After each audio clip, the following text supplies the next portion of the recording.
एक सवा एक बजे के आसपास वही उद्दंडी असामाजिक और उपद्रवी तत्व जो अभ्यर्थी के रूप में घुसे थे, उन्होंने परीक्षा को बाधित करने के उद्देश्य से जिस परीक्षा हॉल में शांतिपूर्ण परीक्षा हो रही थी उसके भी अभ्यर्थियों के क्वेश्चन पेपर को छीन लिया, हवा में उड़ा दिया, परीक्षा को बाधित करने की कोशिश की। ये भ्रांति फैलाई कि परीक्षा रद्द कर दी गई है,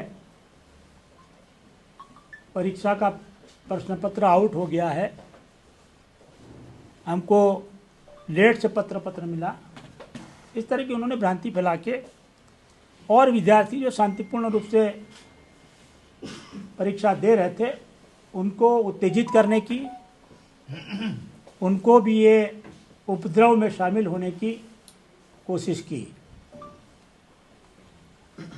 हमको काफ़ी सारी ईमेल मिले हैं उन बच्चों के जिन्होंने अपने कंप्लेन में, शिकायत में ये बात कही है कि हम लोग एकदम शांतिपूर्ण रूप से परीक्षा दे रहे थे कि ऑल ऑफ ए सडन और जगह से आके और कमरे से आके लोगों ने हमारे कमरे के विद्यार्थियों को भी, अभ्यर्थियों को भी परीक्षा देने से रोका, हमारे पेपर ले लिए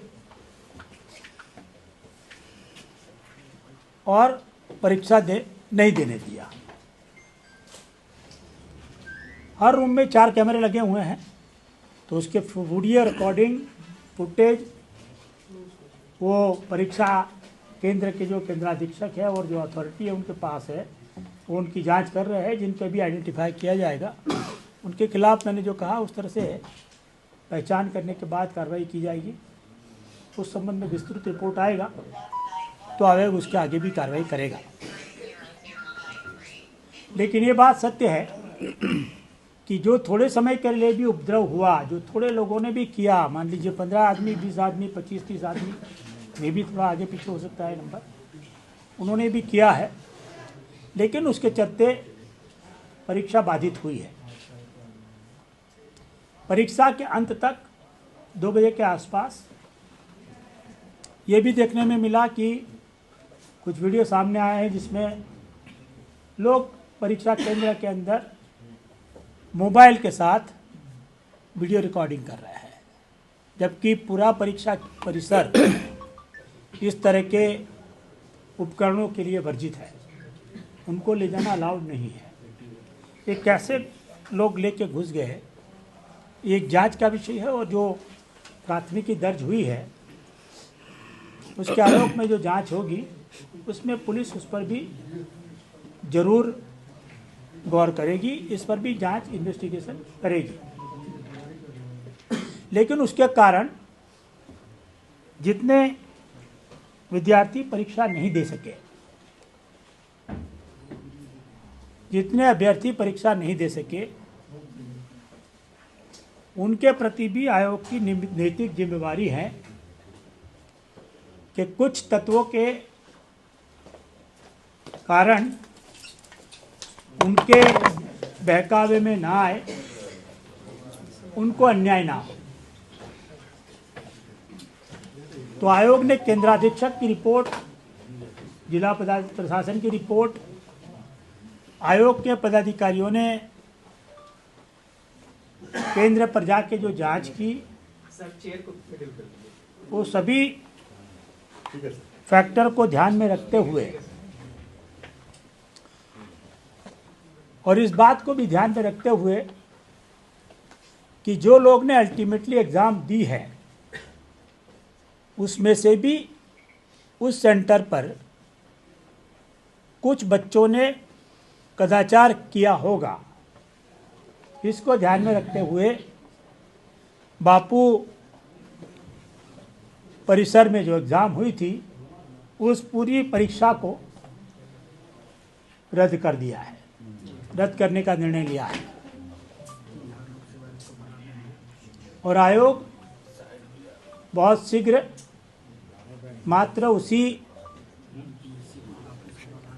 परीक्षा केंद्र के परीक्षार्थियों के लिए नई परीक्षा लेने की तिथि की घोषणा करेगा।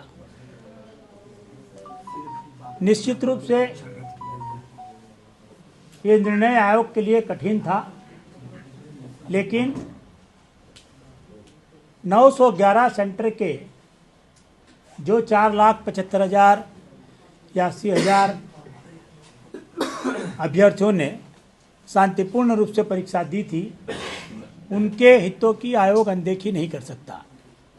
उन्हें फिर से 3-4 महीने के लिए टॉर्चर नहीं कर सकता। साथ ही आयोग वो लोग को भी जिन्होंने इस अफरा तफरी में कदाचार कर परीक्षा दी है उस केंद्र पर, उनको भी लाभ निर्णय नहीं दे सकता। तो ये सभी हितों को ध्यान में रखते हुए आयोग ने निर्णय लिया है। मैं स्पष्ट कर देना चाहूँगा कि जो एग्ज़ाम ली जाएगी और अभी जो एग्ज़ाम ली गई है, वो दोनों का परिणाम एक साथ दिया जाएगा। आगे आने वाली एग्ज़ाम के लिए अलग क्वेश्चन पेपर होगा, लेकिन आयोग नॉर्मलाइजेशन नहीं करेगा। तो दोनों परीक्षाओं के लिए जितने बच्चे अपीयर होंगे, उनका एक साथ अंत में परिणाम घोषित किया जाएगा।